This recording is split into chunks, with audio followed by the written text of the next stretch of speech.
Assalamualaikum warahmatullahi wabarakatuh. Selamat pagi dan salam sejahtera untuk kita semua.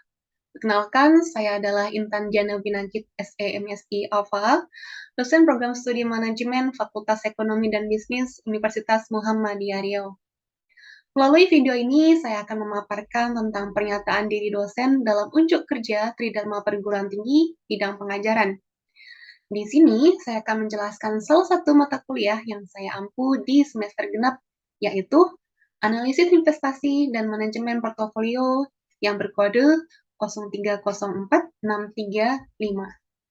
dan berbobot 3 SKS.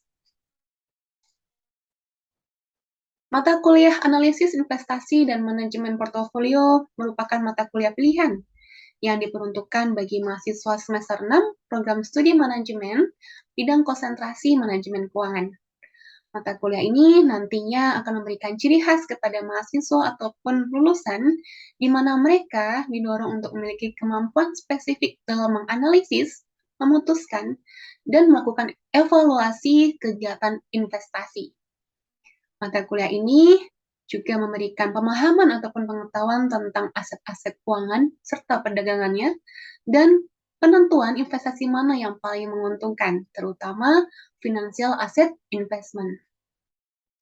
Mahasiswa yang mengambil mata kuliah ini nantinya akan dibekali keterampilan tentang manajemen portofolio, meliputi pemilihan portofolio optimal yang efisien dan pengukuran kinerja portofolionya.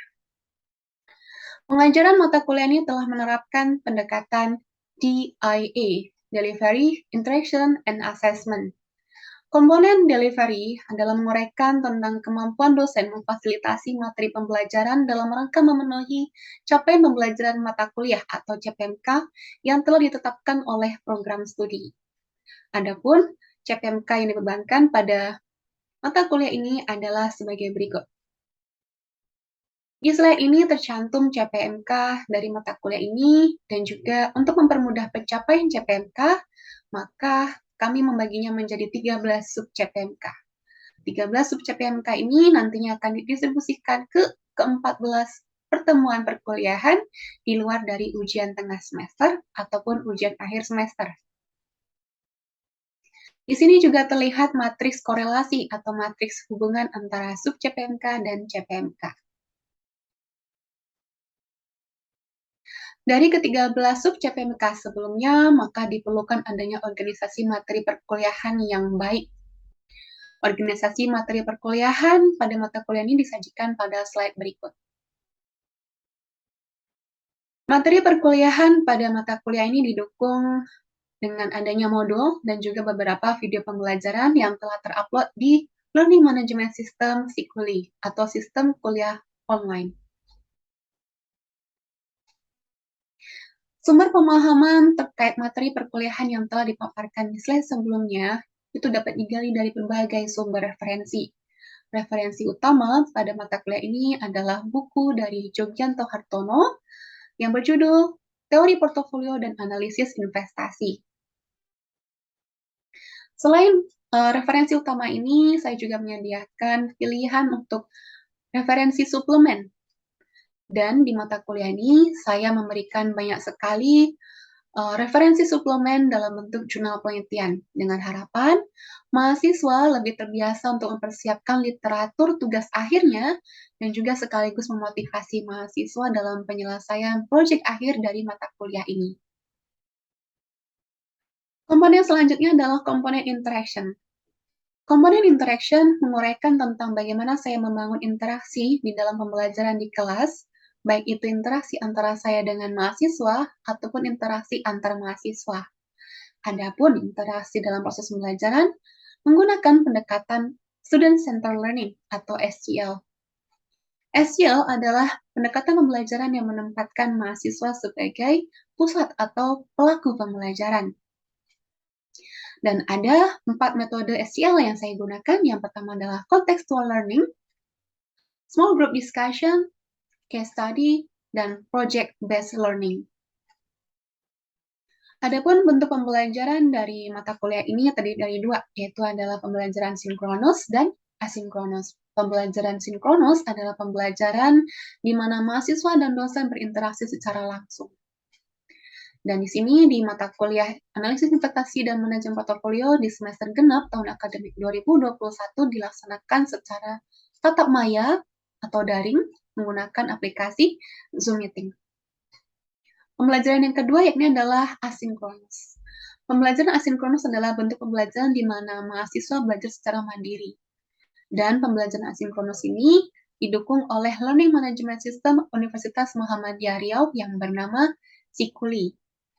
Sikuli adalah singkatan dari Sistem Informasi Kuliah Online. Nah, LMS ini memfasilitasi mahasiswa dalam belajar secara daring maupun luring.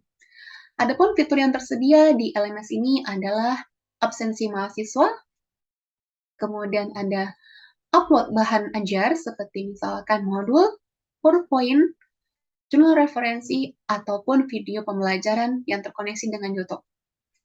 Kemudian ada fitur conference link yang akan terhubung dengan Zoom Meeting ataupun Google Meet. Kemudian ada fitur pemberian tugas ataupun pengadaan kuis. Kemudian ada fitur juga yang terakhir adalah fitur ruang diskusi yang memfasilitasi mahasiswa dan dosen untuk berinteraksi di dalam jam perkuliahan.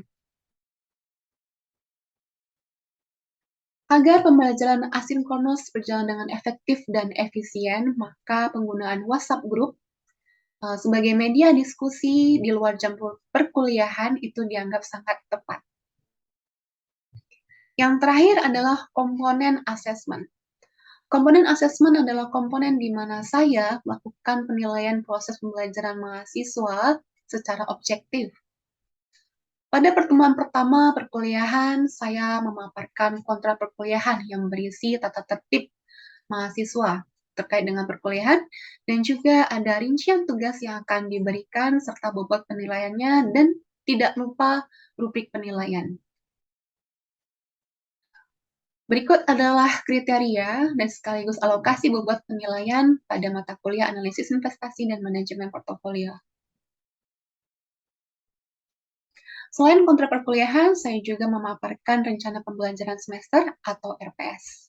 Pemaparan RPS ini diharapkan dapat memberikan gambaran umum kepada mahasiswa tentang materi apa saja yang akan dibahas, dan kemudian rincian tugas apa saja yang akan diberikan di pertemuan tertentu, sehingga mahasiswa dapat lebih baik dalam mengatur manajemen waktunya. Selanjutnya, saya akan menampilkan rekaman micro-teaching pertemuan ke-12 dari mata kuliah ini menggunakan aplikasi Zoom. Baik, alhamdulillah kita sudah masuk ke pertemuan tentang yang bahas event study ya atau studi peristiwa. Dan di sini sudah di-share ya modulnya di Sikuli ya kemarin, dan juga sudah kalian simak ya, semoga sudah kalian simak dengan baik. Dan mari kita bahas ya untuk pemaparan tentang teori dari event study ini. Baik. Diharapkan nantinya setelah mengikuti pertemuan hari ini ya, mahasiswa nanti diharapkan mampu mendefinisikan apa itu studi peristiwa, dan juga mahasiswa mampu menjelaskan peristiwa-peristiwa yang dapat mempengaruhi pasar modal. Dan mahasiswa mampu juga menjelaskan langkah-langkah studi peristiwa itu bagaimana analisisnya. Dan yang terakhir adalah mahasiswa mampu melakukan analisis studi peristiwa dengan bantuan Microsoft Excel ya. Jadi ini adalah beberapa kemampuan yang diharapkan oleh kalian setelah kalian mengikuti mata kuliah, setelah mengikuti pertemuan hari ini gitu ya. Baik, selanjutnya kita akan beralih ke pokok bahasan. Pokok bahasan pada pertemuan kita hari ini adalah tentang definisi event study. Apa itu definisinya gitu ya, kita akan bahas, dan kemudian ada manfaatnya apa saja. Kemudian juga contoh-contoh dari event study itu seperti apa saja. Kemudian yang keempat adalah apa sih itu periode penelitian dalam event study analysis. Kemudian yang kelima dijelaskan tentang tahapan analisis event study, dan yang keenam kita langsung ke praktikumnya nanti ya. Jadi komplit ya, ada teori dan juga ada praktikum. Baik, berikutnya kita akan langsung masuk ke definisi event study ya. Baik, di sini ada definisi dari ketiga sumber ya yang saya paparkan di slide ini ya.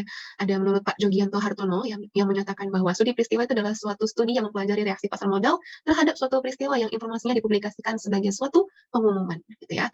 Dan kalian sudah belajar ya, sudah paham banget tentang pasar modal ya. Nah, pasar modal itu kan dia memiliki aksi dan reaksi.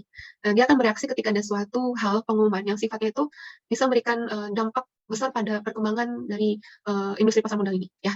Dan di dalam pasar modal ini kan ada banyak industri ya, dari sektor yang pertanian sampai ke sektor jasa, dan mungkin ada beberapa industri yang memiliki reaksi dan ada yang tidak memiliki reaksi terhadap suatu pengumuman tertentu atau suatu peristiwa tertentu gitu. Dan ini adalah definisi dari Bapak Jogianto Hartono. Baik, menurut adik-adik mungkin ada yang bisa berpendapat mungkin tentang definisi dari event study? Bisa menjawab, Miss. Oh boleh, Anissa Latifah, silakan Anissa. Itu penelitiannya mengamati dampak dari pengumuman informasi terhadap harga sekuritas. Harga sekuritas ini adalah harga saham ya, seperti itu ya? Seperti itu ya Anissa ya? Ya, Miss. Baik, terima kasih banyak ya definisi Anissa. Mungkin ada yang mau menambahkan definisi lain? Mohon maaf, Miss. Iya, silakan.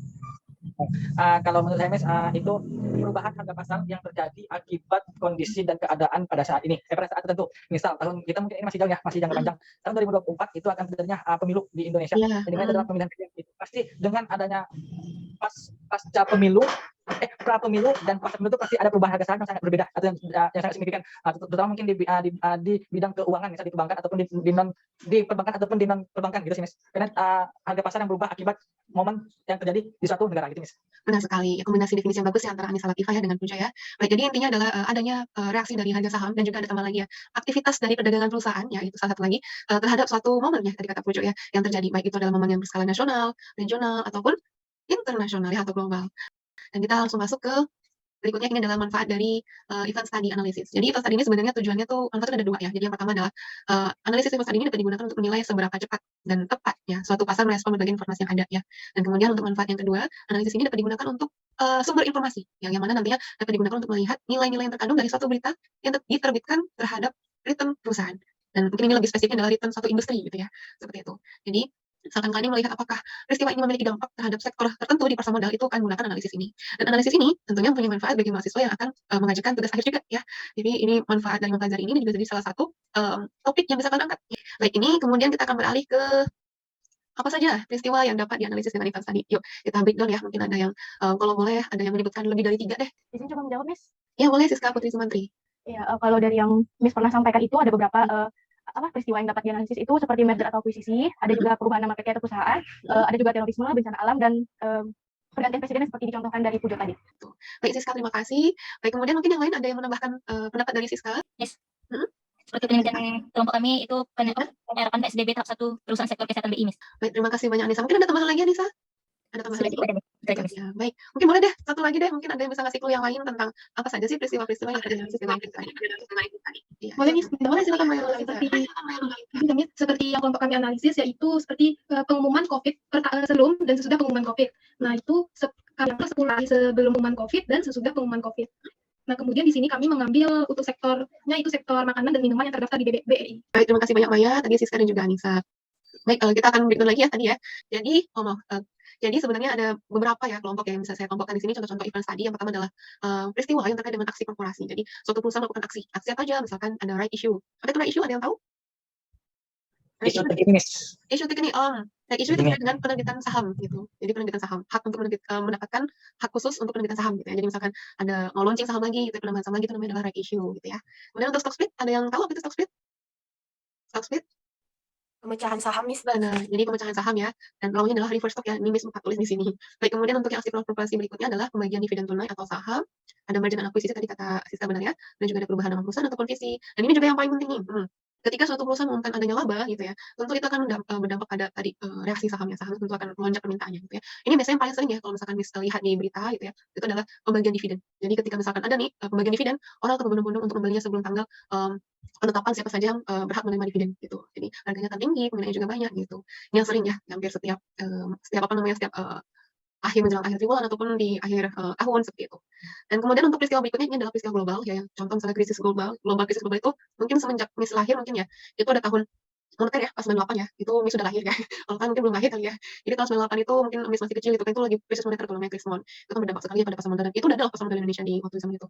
Dan juga setelah 98 itu adalah tahun 2008 itu juga krisis ya, Miss baru lulus SMA ya, itu krisis itu ya. Kemudian ada tahun 2013 juga ada juga ya. Jadi ada beberapa krisis global yang dirasakan dan itu berdampak pada beberapa sektor. Mungkin tidak semua sektor tapi beberapa sektor yang memiliki berjalan kerjasama dengan multinasional itu akan berdampak sekali. Kemudian tentu ini adalah pandemi ya. Pandemi ini adalah termasuk dalam bencana non alam. Jadi ada dua bencana non alam dan bencana alam. Bencana non alam, pandemi, perang gitu ya, seperti Ukraine gitu ya. Itu kan punya dampak juga kepada Indonesia ya. Apa contohnya? Apa contohnya? Apa harga di Indonesia, harga bahan pangan di Indonesia naik gara-gara perang Ukraine? Minyak goreng. Ada lagi? Ada yang tahu? BBM, Miss. Ya? BBM. Apa lagi? Apa sih yang kita bergantung pada Ukraine?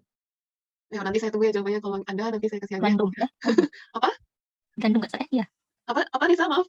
Gandum, gandum. Gandum, benar sekali ya.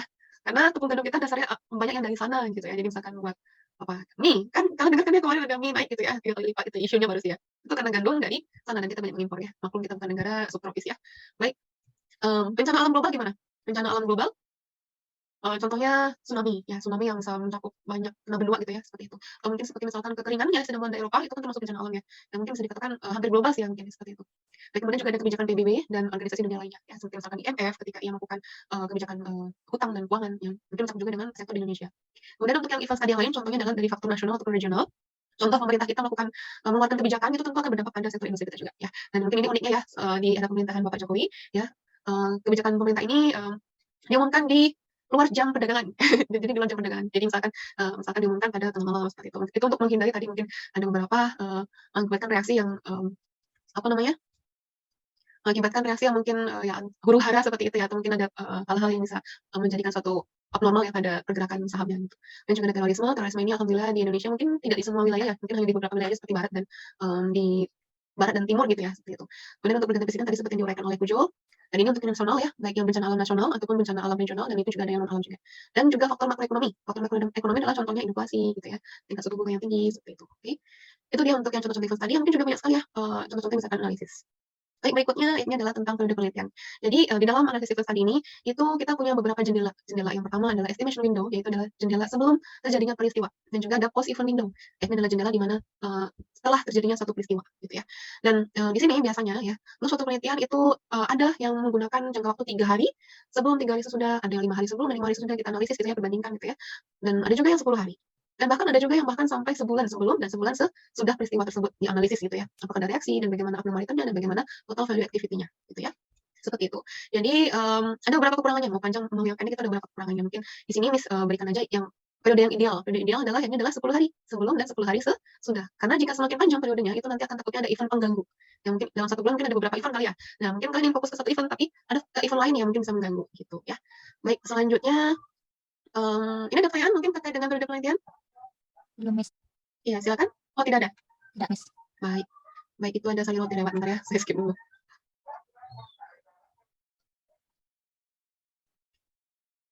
Baik, selanjutnya kita akan beralih ke tahapan. Tahapan dari analisis event study ini ya. Tahapan analisis event study ini yang pertama adalah menentukan peristiwa yang akan diteliti. Ya, peristiwa yang akan diteliti kita tentukan ya. Kemudian mengidentifikasi tanggal terjadinya peristiwa ya. Kemudian yang ketiga ini adalah menentukan panjang periodenya, mau yang 10 atau mau yang lebih dari 10 atau mungkin pendek dari 10 hari sebelum sesudah. Kemudian yang keempat adalah mengeluarkan peristiwa-peristiwa pengganggu ya, yang mungkin tadi ada gitu ya di dalam jendela peristiwa tersebut. Kemudian ada juga yakni adalah yang kelima menghitung return realization atau return realnya atau real return gitu ya, seperti itu. Kemudian yang keenam adalah menghitung expected return, yang ketujuh menghitung abnormal return atau AR. Kemudian yang kedelapan adalah menghitung average abnormal return ya setiap harinya. Kemudian juga menganalisis AHR dengan one sample t-test ya. Kemudian menghitung average TVA atau ATVA di setiap harinya. Dan kemudian juga melakukan uji beda sebelum dan sesudah pada AHR dan juga ATVA-nya. Ini langkah-langkahnya yang sudah Miss buatkan video tutorialnya ya di event study dengan Microsoft Excel ini di channel Miss ya bisa kalian lihat, dan ini sudah saya cantumkan di sikulinya ya. Jadi di sini yang dibahas adalah tentang pengesahan Kepres nomor 12 tahun 2020 tentang bencana alam COVID ya, sebagai darurat nasional gitu ya, sebagai bencana darurat nasional. Dan itu ingin kita lihat bagaimana dampaknya terhadap indeks LQ45 ya, indeks LQ45. Dan terlebih dahulu ya itu dalam langkahnya Miss buat dulu sampelnya apa aja gitu. Kemudian juga Miss cari harga sahamnya dan juga volume tradingnya berapa setiap harinya ya, dimulai dari 10 hari sebelum dan juga 10 hari setelahnya. Kemudian tadi sesuai dengan langkah-langkah yang tadi Miss lakukan analisis hingga runtut sampai ke uji bedanya ya, dilakukan uji beda ya, apakah hasilnya terdapat perbedaan signifikan ataupun tidak terdapat perbedaan yang signifikan. Baik, mungkin itu untuk yang pemaparan teori dari saya ya terkait dengan analisis event tadi. Untuk bahannya bisa ada dilihat di Sikuli ya. Silakan lihat di Sikuli dari praktikumnya, worksheet-nya juga sudah ada. Silakan disimak terlebih dahulu video dari saya, kemudian baru kalian lakukan tentukan kasus yang harus kalian kerjakan ya. Bersama kelompoknya ya, yang itu ya. Silakan ditentukan kasusnya apa, kemudian dilakukan analisis event tadi ini, kemudian dikumpulkan pada pertemuan sebelum UAS. Oke. Baik, mungkin ini aja yang ingin saya sampaikan. Apakah ada pertanyaan sebelum saya tutup untuk yang slide-nya? Baik, adik-adik, mungkin sekiranya ini yang bisa kita bahas ya. Minta tolong bantuannya untuk silakan disambangin ya video praktikumnya dan dilakukan analisis lebih lanjut bersama kelompoknya ya terkait dengan analisis tadi ini, dan semoga bisa menginspirasi untuk semoga terselesaikannya tugas akhir gitu ya bagi yang belum memiliki judul tugas akhir ya. Kali ini saya akan melihat presentasi dari setiap kelompok ya. Dan untuk yang kelompok ini, kelompok pertama adalah kelompok dari Eltina Siahaan ya dan kawan-kawan. Baik, di sini nantinya silakan Eltina akan mempresentasikan hasil tugas menganalisis suatu event yang lengkap dengan analisis abnormalitasnya dan juga lengkap dengan analisis total volume activity-nya dan bagaimana kesimpulannya, apakah terdapat yang perbedaan signifikan ya antara sebelum terjadinya peristiwa dan setelah terjadi peristiwa terhadap pasar sahamnya gitu ya. Oke, baik, saya persilakan langsung kepada Eltina ya selaku presenter untuk mempresentasikan hasil risetnya. Silakan. Terima kasih, Miss. Baik, saya akan menjelaskan terkait materi analisis event study. Yang pertama kita pelajari tentang pengertiannya. Studi peristiwa atau event study ini merupakan studi yang mempelajari reaksi pasar terhadap suatu peristiwa yang informasinya dipublikasikan sebagai suatu pengumuman.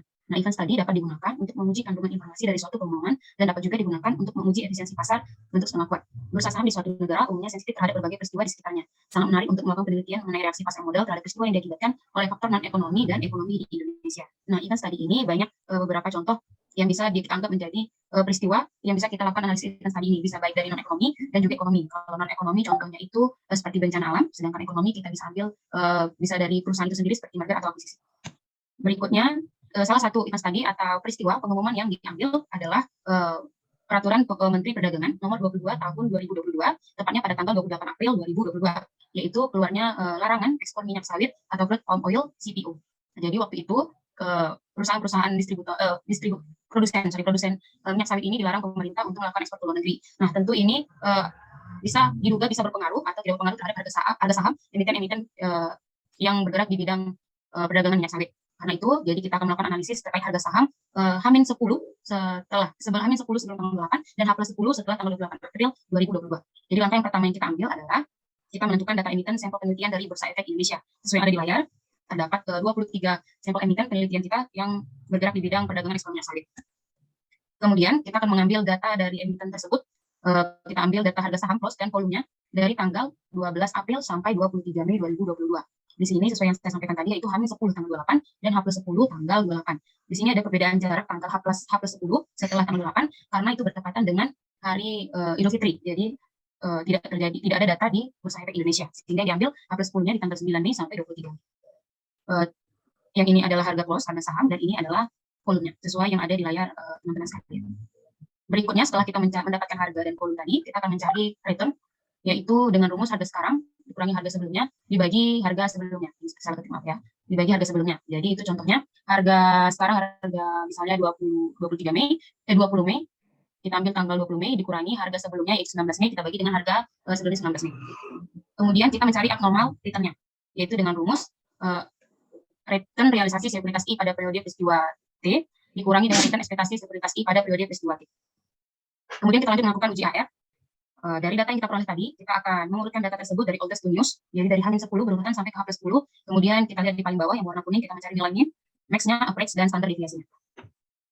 Selanjutnya kita menggunakan aplikasi SPSS untuk menguji apakah ada reaksi dengan menggunakan SPSS ini. Dari layar yang teman-teman dapat perhatikan, kita lihat di kolom dari hasil one sample test ini, di kolom signifikansi to tail ini.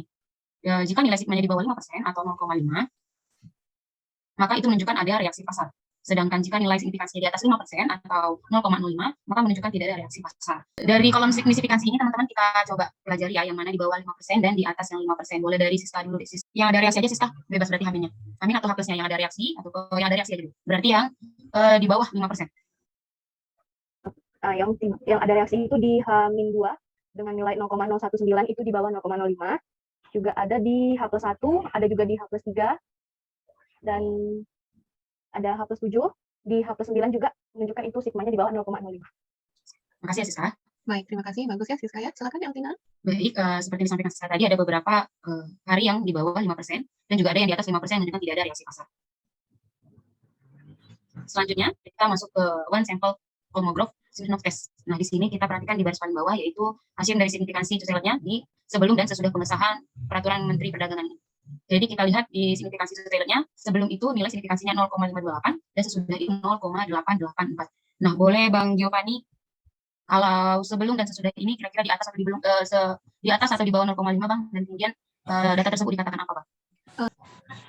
Maka dari data yang berdistribusi normal, karena data tersebut sudah melakukan uji data pilot dengan karena data berdistribusi normal, maka kita melakukan uji beda dengan pilot sampai t-test.